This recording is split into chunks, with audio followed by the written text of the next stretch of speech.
మీరాబాయి మేవార్ రాజ్యంలో జన్మించిన రాజకుమార్తె. రాజభోగాలు వైభవం మధ్య పెరిగిన ఆమె హృదయం మాత్రం చిన్ననాటి నుంచే శ్రీకృష్ణుడికే అంకితమైంది. బాల్యంలో ఒక కృష్ణ విగ్రహం లభించగానే ఇతడే నా భర్త అని మీరా మనసులో నిర్ణయించుకుంది.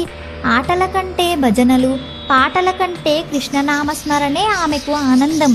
వివాహానంతరం రాజమహల్లో నివసించిన భౌతిక సుఖాలు మీరను ఆకర్షించలేదు. రోజంతా గిరిదారి నామం జపిస్తూ, నర్తిస్తూ, కీర్తనలు పాడుతూ జీవించింది. ఇది రాజసభకు అసహ్యంగా మారింది. అవమానాలు, ఒత్తిడిలు, ఒంటరితనం అన్నీ మీరా ఎదుర్కొంది. అయినా ఆమె విశ్వాసం కదలలేదు. ఒకసారి విషం పంపగా కృష్ణుని నామస్మరణతో తాగిన మీరకు అది అమృతమైంది. పాములు పంపినా అవి పూలుగా మారాయి. ఈ సంఘటనలు మీర భక్తి శక్తిని లోకానికి చాటాయి.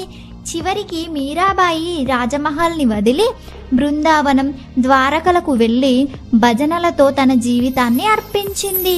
కృష్ణ ప్రేమలో తానొకటై చివరకు ఆయనలో లీనమైందని భక్తుల విశ్వాసం.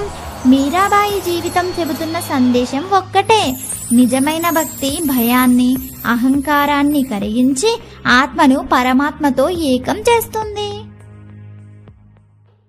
ఈ భక్తి ప్రయాణంలో మాతో కలిసి నడిచినందుకు ధన్యవాదములు. ఇలాంటి మరిన్ని దైవ సందేశాల కోసం దైవ సంచారి ఛానల్ను సబ్స్క్రైబ్ చేయండి. జై శ్రీమన్నారాయణ.